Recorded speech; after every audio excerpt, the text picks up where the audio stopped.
Hey everybody, so if you are a dad like me and you've got no idea what a good fat is or why you should be eating it or even what to do with it, well, avocados. Avocados are a good source of healthy fats, and I'm going to show you real quickly how to carve one of these guys open and do it safely, because one of my good friends, Anne, was cutting open an avocado.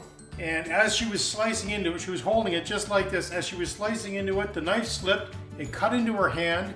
She severed a bunch of tendons in her hand, and it took about 3 years to recover from that with multiple surgeries. So we don't want that to happen to you. So I'm gonna show you a quick way to cut this open very easily so that nobody gets hurt, and I'll show you what to do with it once you've got it cut open.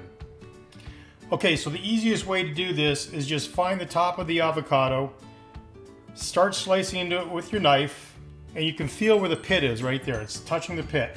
Now you're just going to rotate the avocado, and it's going to pop right open. Just like that. Now you've got two halves of an avocado. Now, I used to, before I talked to Anne, whack that nut with a knife, but boy, if I slip and hit my hand, not going to be good.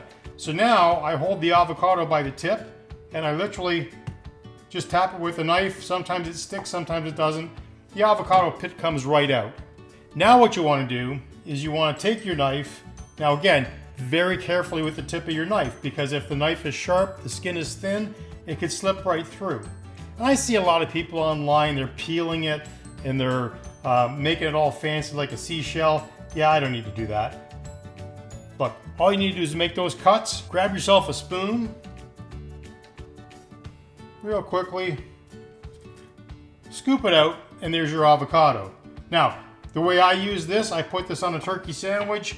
I just spread that right across the turkey sandwich, and then I've got lunch. So that's how I deal with an avocado. If that was helpful, hopefully you got something good out of this.